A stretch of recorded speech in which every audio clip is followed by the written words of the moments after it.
about managing the roster, Coach? Are you able to identify who's in and who's out I tonight? was counting my fingers, so I think we have enough. We've you guys all saw Hoffman is not feeling good, so we'll have to wait and see tonight if he's available or not. We got Bailey on his way, and Borowicki will not play either. He's still sick. Yeah, so it's lasting longer than we'd expected. So. How bad has the flu been to this hockey team?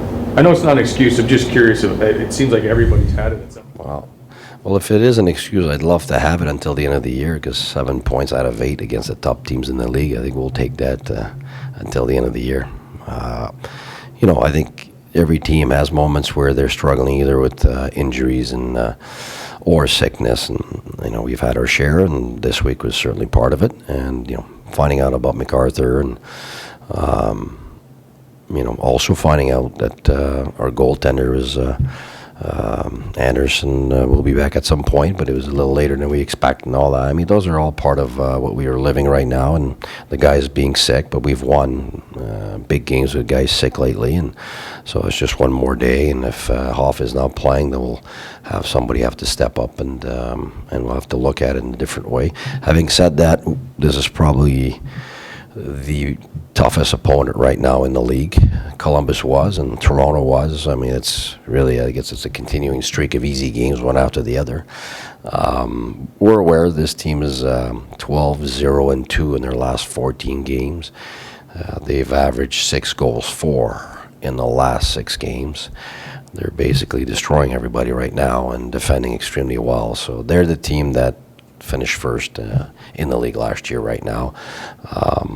They might have started a little slower than expected, but they're certainly not slower now. So we know we're catching them at their highest, and we know that the last 2 games we played against them, we played really hard, really tight game, and so we have to plan to play the same way against them again. They were already pretty good when you were coaching in Tampa. Are they any better now than they were, and if so, how? Well, we played them in the playoffs. If I'm not mistaken, they were first in the league or first in the conference when we caught them in the playoffs. We were lucky enough to beat them in 4, and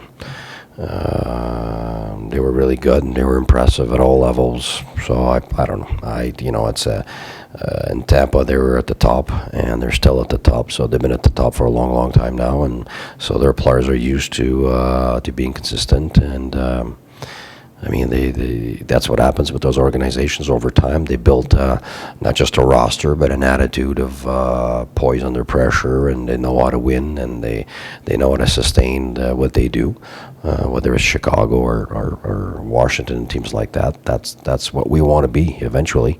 I think right now we're at the start of building it, and our players are doing well. We want to keep striving that way. You want to be what they are right now. What are some of the things where you feel like your team still need to grow in order to be more like Washington? Well, I mean, first of all, we don't have the same players. We have a different look. Every team has a different look, and I like our look. I like the chemistry right now. We're forming with some players and some lines, and our power play is going really well now. And I think that we've got the possibility to continue growing our depth. And depth doesn't necessarily you add players, but you create depth with chemistry between players, and that's my job to figure that out. And up to now, I think I've been saying that's what we're trying to find with the Fort line now, and I've been trying to mix things up to see what we can do there. It's just a question right now of chemistry, and it's going in the right direction. So I don't think we need to change anything. We need to continue evolving, growing. And when the consistency is over time, is being able to sustain what you do and being hard to beat every game, and I think that's what we showed for a little while now. We're in every game, and every game has its story. Sometimes you're ahead, they come back. Sometimes you're trailing. But the one thing is, I think, characterized our team for a long, long time now is that we're in every game, and we fight, and it's up until the end, and we have a chance to win against everybody. And I think that's the beginning of that process, and we want to keep growing and being consistent that way. I mean, every team gets shellacked once in a while. The top teams get scored 6-7 goals here and there, whether it's Montreal or Pittsburgh or even Wash against Pittsburgh. That will happen over the course of 82 games. But, over a long span, 10 games, 15, 20, 25, 30 games, when you look at your games, and pretty much every game you were in it. So I look back, the only really game that we were in for a long, long time was Anaheim. Even the Pittsburgh game in Pittsburgh, it finished 8-5, but really it was 6-5 after 2 periods. We were ahead by 2 twice, and it just, the last part of third period, they got the extras. So we were in that game too. So that's the beginning of the process, and we got to keep growing that way. Coach, what are your thoughts on Zach Smith's signing? Sorry. Oh, I'm so happy. So happy.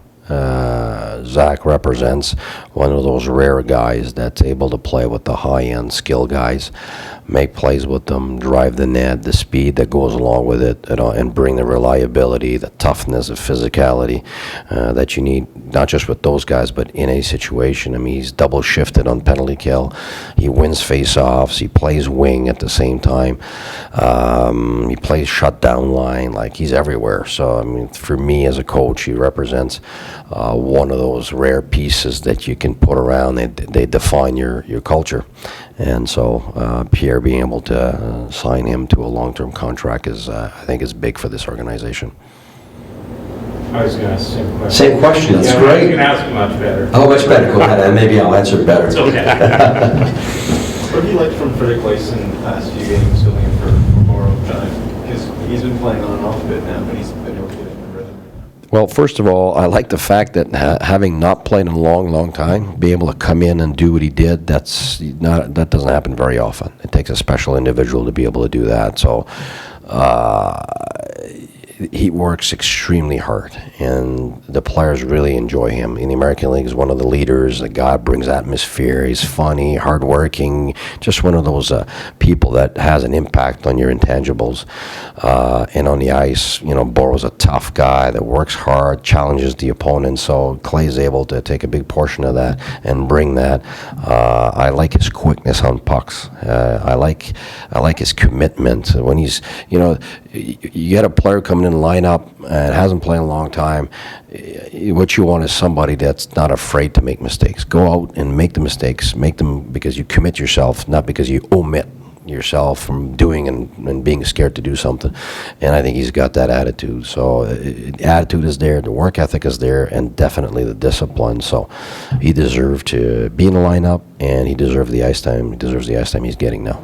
I know you were there last season, but it looks like he's a lot more confident with the puck and making offensive plays. Have you seen, especially in the Washington game, in that first period, have you seen him a lot more confident with the puck and able to play offensive, more offensive? Well, it's hard for me to say more because I wasn't there last year, and I wouldn't pretend to know. And I've seen a few clips, and no, it's what I've seen of him is what I saw in camp, what I've seen in practice, and what he's done in games for us. I think he's the type of individual, because he commits himself, he has that tendency to, when he has the puck, he doesn't want to bail out of a play. And it goes back to his attitude. Guys like that, that come in, yes, coach, what do you want me to do? And they're able to do that. They bring a lot to your group, because the problem when you have somebody hasn't played or somebody that's come from the American League, it's always the fear that they're too impressed, and by the time they're able to play their game, might be 2 games, 3 games, 5 games, but you got to win the NHL. That's why it's not a league of development. It's you got to win. You got to have performances right now, and he's done that. So that has a lot of value for us.